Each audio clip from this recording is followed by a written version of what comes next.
तो नमस्कार आप सभी को। तो आज है हम लोग का मशीन लर्निंग ट्यूटोरियल का लेक्चर नंबर 5 और इस पार्ट में हम लोग पढ़ेंगे ना what do mean by features and labels in machine learning. इससे जितने भी प्रीवियस वाले वीडियोस थे ना हम लोग उसमें बात कर रहे थे कुछ मशीन लर्निंग के हिस्ट्री के बारे में कि मशीन लर्निंग होता क्या है, उसके कितने टाइप्स होते हैं। बट आज से ना features and labels in machine learning start होने जा रहा है जो कि एक्चुअल मशीन लर्निंग का पार्ट है और आपको यहीं से समझ में आना स्टार्ट हो जाएगा कि बेसिकली मशीन लर्निंग होता क्या है। तो जल्दी से हम लोग स्टार्ट करते हैं what do mean by features. पहले तो फीचर्स को कवर अप कर लेंगे, उसके बाद इसको रब करने के बाद हम लोग लेवल्स में आएंगे। पहले आपको अच्छे तरीके से फीचर्स के बारे में समझा देता हूं। तो सबसे पहले क्या लिखा हुआ है यहाँ पे फर्स्ट पार्ट्स में कि features are the characteristics and properties of an object. इससे आप क्या समझते हो? जैसा कि मैंने आप लोग को आई थिंक सेकंड वाले वीडियोस में बताया था ना सुपरवाइज लर्निंग के बारे में कि हर एक ऑब्जेक्ट्स और हर एक तरह के जितने भी इस धरती पे आप देखते हो, किसी चीज को, किसी थिंग्स को देखते हो, किसी ऑब्जेक्ट्स को देखते हो, दुनिया में हर एक चीज है ना, हर एक के पास कुछ ना कुछ प्रॉपर्टीज है। ये आप भी मानते हो। जैसे मेरे पास है, मेरी स्किन जो है आप देख सकते हो नॉर्मल कलर की है, मेरे बाल जो वो छोटे हैं, मेरे हाथ में पेन है और मैं आप लोगों को पढ़ा रहा हूँ। याद देख रहे हो मेरे कितने सारे फीचर्स है। वैसे एनिमल्स का फीचर्स हम लोगों ने क्या बताया था? एनिमल्स का हम लोग को फीचर्स बताया था कि एनिमल्स के 4 पैर होते थे, लंबे नाक होते थे, उनके कान बड़े बड़े होते थे। तो उनके क्या थी? वो काइंड्स ऑफ प्रॉपर्टीज थी। करेक्ट? ये बात को मान सकते हो। ये बोर्ड है तो बोर्ड के क्या क्या फीचर्स है देख सकते हो। बोर्ड जो व्हाइट कलर का बोर्ड है, इसमें एक डेस्टर है जो रब करने के काम में आता है और ये कुछ इतना स्क्वायर का आप देख सकते हो, इतने साइज का है। तो देख रहे हो कुछ ना कुछ फीचर्स है, समझ रहे हो। अब चलिए हम लोग इसमें जितनी चीज लिखी हुई है ना उसमें मैं आपको अच्छे तरीके से समझाते हैं कि characteristics and properties of an object. जैसे मैं आपको एग्जांपल बताता हूं हाउस के तौर पे, ठीक है। एक हाउस मैंने यहाँ पे एग्जांपल में लिया हुआ, फर्स्ट हाउस जो कि ये रहा और सेकंड हाउस ये रहा, ठीक है। और फर्स्ट हाउस में हम लोग देखते हैं ना कि इसके कितने सारे फीचर्स है। फीचर्स बोले तो कितने सारे इसके प्रॉपर्टीज है, क्या क्या कैरेक्टरिस्टिक ये हाउस पोजेस करता है। फर्स्ट क्या है, इस घर में ना एक विंडोज है, देख रहे हो आप, एक विंडोज है, समझ गए। इस वाले घर में इसकी कितनी स्क्वायर फीट है, मतलब ये घर जो है कितना बड़ा में वो बना हुआ है, कितने वे में फैला हुआ है, उसको आप बता सकते हैं इस घर के माध्यम से। तो कितना बड़ा हुआ है? 2600 स्क्वायर फीट में, ठीक है। इस घर में कितने बेडरूम्स है? तो अभी तो आपको इसमें बेडरूम दिख नहीं रहा है, ड्राइंग मैंने नॉर्मल सही किया हो, बट आप समझ सकते हो, एज्यूम कर सकते हो कि इसमें एक ही बेडरूम है, सिंगल बेडरूम है। समझ गए ना आप। और इस घर की टोटल प्राइस कुछ है ना 55 लाख के आसपास है, समझ के। ये समझ लो, किसको समझ लो, ये फर्स्ट घर की बात हो रही थी। किसकी बात हो रही थी? ये फर्स्ट घर की बात हो रही थी। वैसे ही हम लोग चलो सेकंड घर में आते हैं, ठीक है। सेकंड घर में आप फीचर्स क्या क्या मान सकते हो कि ये घर का 2 विंडोज है, देख रहे हो 2 खिड़कियां हैं इसकी, एक खिड़कियां ये हो गई, एक खिड़कियां ये होगी, आपको दिख रहा होगा आशा करता हूं। सेकंड, इस घर के क्या फीचर्स है ना कि ये 300 स्क्वायर फीट में फैला हुआ है। जैसा कि आप देख सकते हो इससे वो थोड़ा ज्यादा है, मतलब 400 स्क्वायर फीट। ये वाला घर थोड़ा इससे ज्यादा, मतलब ये थोड़ा ज्यादा बड़ा है और अच्छे तरीके से फैला हुआ है, समझ रहे ना। सेकंड क्या बोल सकते हैं कि इस घर में ना 2 बेडरूम्स है, मतलब 2 BHK का घर है वो, 2 बेडरूम है इस घर में। फोर्थ प्रॉपर्टीज हम लोग क्या बोल सकते हैं ना कि इस घर का जो प्राइस है 60 लाख के आसपास है, समझ रहे हो। मतलब जितना घर बड़ा है, जितना उसके अंदर प्रॉपर्टीज है, जितना उसके अंदर फीचर्स है, उतना घर का प्राइस भी है। आप कुछ समझ में आ गया होगा, समझ गए ना। अब चलो हम लोग कुछ रियल टाइम के वे में समझते ताकि आपको अच्छे से और समझ में आए। ये तो मैं आपको एक एग्जांपल बता रहा था, बट आप मशीन लर्निंग में बोलोगे भाई कि ये फीचर्स और लेबल का मतलब क्या होता है, ये तो आप मुंह से एग्जांपल बता दिए, तो आप समझते हैं रियल में। मान लो इंटरनेट है, समझ गए। इंटरनेट पे आजकल काफी सारे साइट्स होते हैं जहां पे आप तरह तरह के मतलब चीजों को डाउनलोड्स करते हैं, समझ गए ना। उनमें से एक जान लो आप कि आप गए kaggle.com पे, समझ गए। अब ये kaggle.com जो है ना, डेटा साइंटिस्ट और रिसर्चर जो होता है ना, और मशीन लर्निंग इंजीनियर का सबसे पसंदीदा साइट होता है। बिकॉज यहाँ पे ना आपको दुनिया के होल ढेर सारी इंफॉर्मेशन आपको एक डेटा सेट्स के फॉर्म में अवेलेबल होगा। डेटा सेट्स बोले तो काइंड ऑफ इंफॉर्मेशन, जैसा कि वो ऐसा आप दिखता होगा, समझ जो मैंने आपको एक एग्जांपल के तौर पे बताया। और वो ना तरह तरह के फॉर्म में आपको अवेलेबल होगा, डिफरेंट फाइल फॉर्मेट में। जैसा कि आजकल का डेटा हम बता सकते हैं ना कि आजकल का डेटा इमेज के फॉर्म में, करेक्ट, वीडियोस के फॉर्म में, करेक्ट, टेक्स्ट के फॉर्म में, करेक्ट, डॉक्यूमेंट्स के फॉर्म में, करेक्ट। तो आप देख रहे हो कितना मतलब चेंजेस आजकल का दुनिया में हो चुका। तो ये ना एक डेटा सेट था that is called houseprice.csv। houseprice.csv। CSV का मतलब होता है ना कॉमा सेपरेटेड वैल्यू। इसको तो आप अभी मत समझो, जब मैं पांडास आपको पढ़ाऊंगा ना पाइथन में तो इसको और भी इलाबोरेट करने की कोशिश करूंगा। बट आप समझ लो कि ये हाउस था, houseprice.csv का एक फाइल मुझे kaggle.com में इंटरनेट में अवेलेबल था, जिसकी कुछ ऐसी विशेषताएं थी। जैसे देख सकते हो आप, उसमें क्या क्या था, एरियाज था, प्राइस था और आउटपुट तो अब छोड़ दो आप। तो ये जो दोनों चीज है ना, एरियाज और प्राइस, ये हम लोग का फीचर्स को बताता है। समझ गए आप? ये हम लोग का बेसिकली फीचर्स को बता रहा है, और ये फीचर्स ना बेसिकली इनपुट होता है। और इनपुट हम लोग इसलिए बोले ना, जब भी हम मतलब मशीन लर्निंग का मॉडल बनाते हैं ना, तो हमें आवश्यकताएं होती है, depend upon the problems and situation. हम लोग इनपुट्स की आवश्यकताएं होती है। इनपुट्स बोले तो हम लोग के पास कुछ पहले से इंफॉर्मेशन होने का, तभी ना हम लोग मतलब मशीन को मतलब अच्छे से सिखाएंगे किसी चीज़ के बारे में, कि मुझे बताओ कि इस चीज़ की क्या मतलब प्राइस होनी चाहिए, मुझे बताओ मशीन आफ्टर ट्रेनिंग होके कि मुझे इस चीज़ की और भी क्या विशेषताएं हो सकती है, आउटपुट किस वे में मशीन देगा मुझे।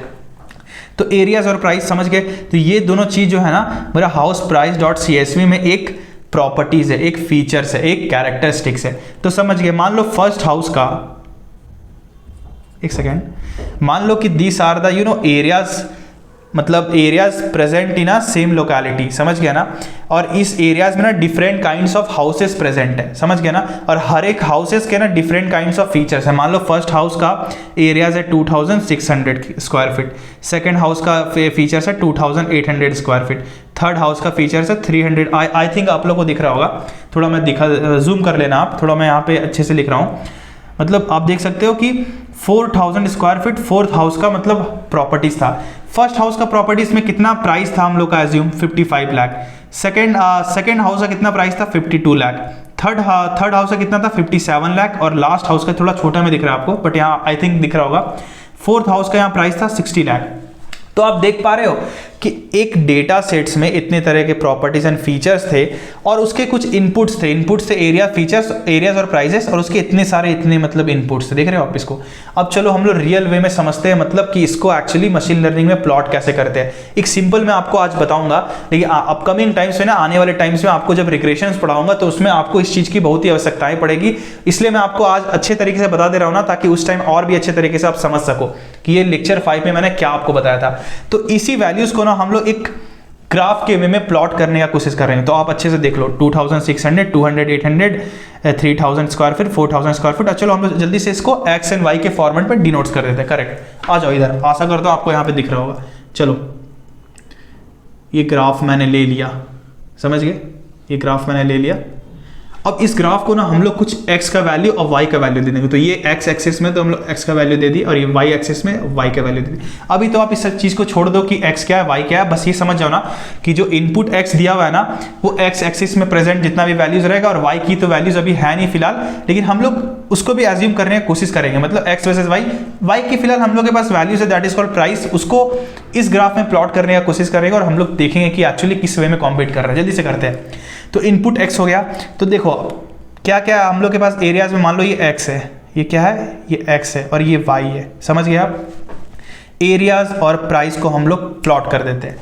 2600 जीरो से स्टार्ट किए, कहाँ पे गए 2600 स्क्वायर फीट हम लोग का हो गया, स्क्वायर फीट के आसपास जो भी स्क्वायर एरिया में आप जानते हो।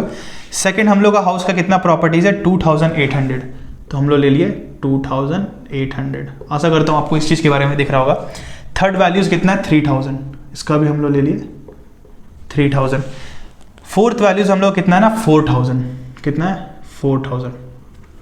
तो आप देख पा रहे हो, मतलब कीप ऑन एक्स का वैल्यूज हमेशा यह इंक्रीज वे में चल रहा है, 2600, 2800, 3000 एंड 4000, समझ गए आप? अब हम लोग ये मानते हैं ना कि इसमें मतलब कितना प्राइस है। मान लो प्राइस हम लोग का 50 लाख से स्टार्ट होता है। कितना से स्टार्ट होता है 50 लाख, फिर फर्दर ऑन 55 लाख पे जाएगा। किस पे जाएगा 55 लाख पे, फिर फर्दर ऑन 60 लाख पे जाएगा। आशा करता हूँ आपको दिख रहा होगा। फिर फर्दर मान लो यहाँ पे 65 लाख पे जाएगा, फिर 70 लाख पे जाएगा। ये y की वैल्यूज है।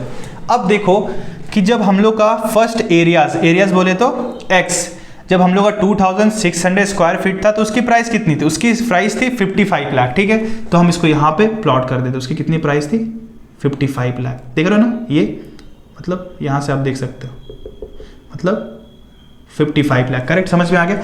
नेक्स्ट था 2800 स्क्वायर फीट, इसका कितना प्राइस था 52 लाख।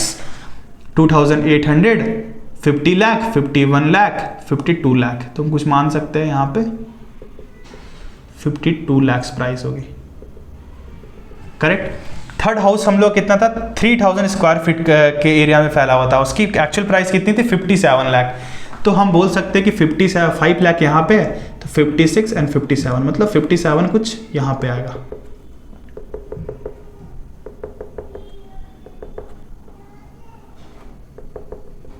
देखते जाओ आप।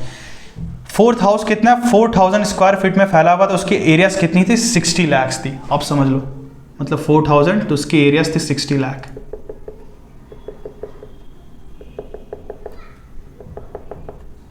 आशा करता हूं आप लोगों को दिख रहा होगा। तो ये जितने भी डेटा पॉइंट्स है ना, हम लोग का किस चीज को, प्राइस को डिनोट करता है, कितना इतना हम लोग का प्राइस था, समझ गए।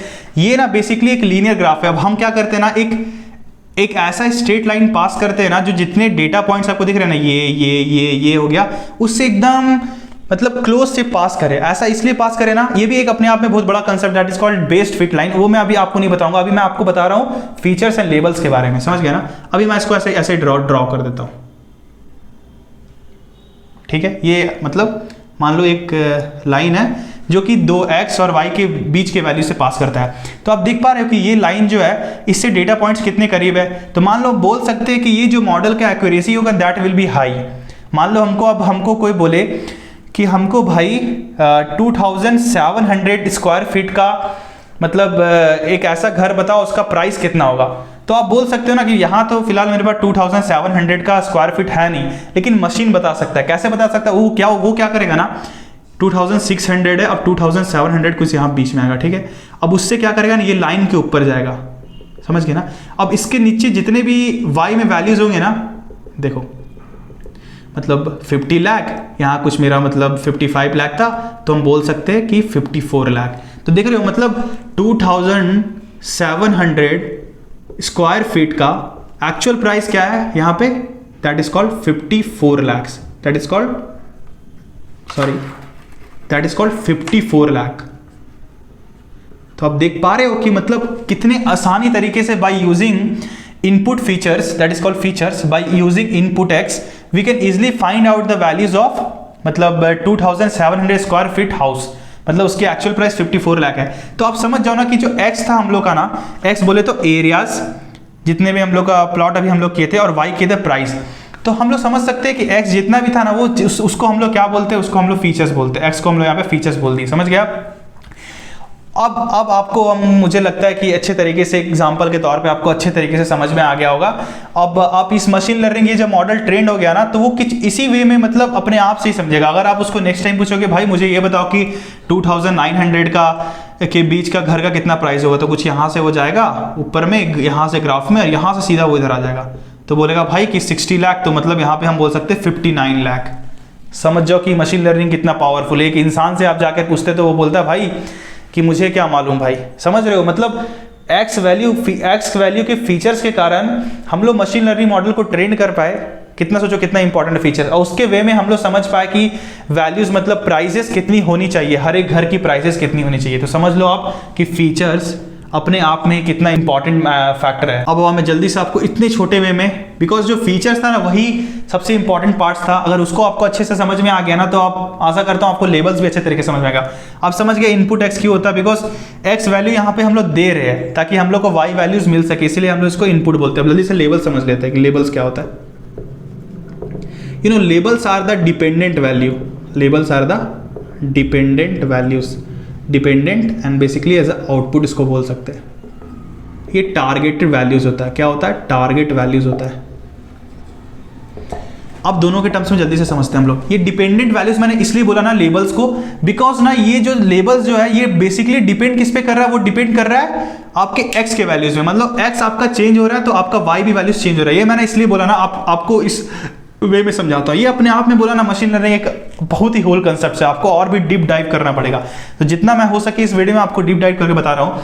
हम लोग एक फॉर्मुलास पढ़े थे ना, ये सिंपल लीनियर लाइन रिग्रेशंस का, सॉरी सिंपल लीनियर लाइन का मॉडल का ग्राफ का हम लोग एक जानते थे, that is called b is equal to mx plus c। Correct, ये आपको ही मालूम होगा फॉर्मूला। c क्या था हमारा, इंटरसेप्ट था। m क्या था, स्लोप था हम लोग का, स्लोप था, ये इंटरसेप्ट था।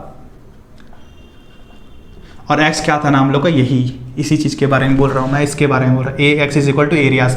मतलब यहाँ पे कीप ऑन, ये चेंजेस हो सकता है, लेकिन मान लो x को आप अगर इस वे में यहाँ पे आपने चेंज किया x को, हम लोग के पास c का भी वैल्यू, इंटरसेप्ट का, m का भी वैल्यूज है, बस x का नहीं है। तो मान लो x का हम लोग चेंज करते जाएंगे ना, तो b ना इससे अफेक्ट होता रहेगा। मान लो जितना x का वैल्यूज को हम लोग बढ़ाएंगे उतना b और भी बढ़ेगा। समझ रहे हो, ये जो टोटली ये जो b है, b यहाँ पे आप समझ लो b इज इक्वल टू मेरा आउटपुट है,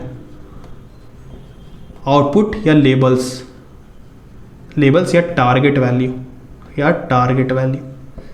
तो आप समझे आप कि x को जैसे इंक्रीज कर रहे हैं b भी अफेक्ट हो रहा है। ये पूरा होल इक्वेशन को कैलकुलेट करेंगे तो b का वैल्यू हम लोग को बार बार, मतलब ये y है, आप समझ सकते हो। आप समझे कि इसको y मैंने क्यों बोला और आउटपुट क्यों बोला, बिकॉज हम लोग को ना बस फाइंड करना रहता है किसी चीज़ के वैल्यूज़ में कि बताओ भाई क्या होगा आंसर। जैसे मैंने यहाँ पे एग्जांपल लिया था 2700 का स्क्वायर फीट होगा, तो मुझे बताओ ये मॉडल कि इसका प्राइस कितना होगा। तो यहाँ पे 2700 है ना, वो मेरा हम लोग का एक वे में प्रिडिक्शन हो गया। हम लोग x को वैल्यू दे रहे हैं, हम लोग को b का वैल्यू बता रहा है। b क्या हो गया यहाँ पे 54 लाख। तो वो कीप ऑन चेंजिंग करता रहता है, और इस वे में मतलब ये कुछ features and labels in machine learning में काम आता है। तो आई होप कि आपको और भी अच्छे तरीके से इसको समझ में आएगा। वो ग्राफ तो मैंने अच्छे तरीके से आपको समझाया। तो नेक्स्ट वीडियो में ना हम लोग बेसिकली यहाँ से स्टार्ट कर देंगे what are the what kind of basic concept that we learn in Python so that we can able to solve the question related to machine learning। जैसे linear regressions हो गया, multivariates हो गया, polynomials हो गया, logistic हो गया, k-nier हो गया, clustering हो गया, random forest हो गया, decision trees हो गया। इसके कई सारे algorithms है, उसको हम लोग deep dive into इतना कर लेंगे ना कि हम लोग को मशीन लर्निंग कुछ लगेगा ही नहीं। तो आशा करता हूँ वंस अगेन आप लोग को ये वीडियो बहुत ही अच्छा लगा होगा, और प्लीज़ इसके आप लोग को नोट्स मिलेगी बहुत जल्द आने वाले हमारे वेबसाइट्स में। मैं भी उसमें काम पे लगा हुआ हूँ, हम लोग का टीम उस पर लगा हुआ है। तो आशा करता हूँ कि वंस अगेन इसको अच्छा लगेगा। जितना भी इसके नोट्स होते हैं ना, मैं आपको हैंड रिटेन नोट्स एकदम अच्छे तरीके से वहाँ पे पब्लिश करूँगा, ताकि आप लोग मशीन लर्निंग और एआई में एकदम फोड़ के रख दो। और आने वाले टाइम में इतने धासु हम लोग प्रोजेक्ट्स बनाएंगे ना, तो आप लोग को समझ में आया कि मशीन लर्निंग भाई क्या होता है। धन्यवाद।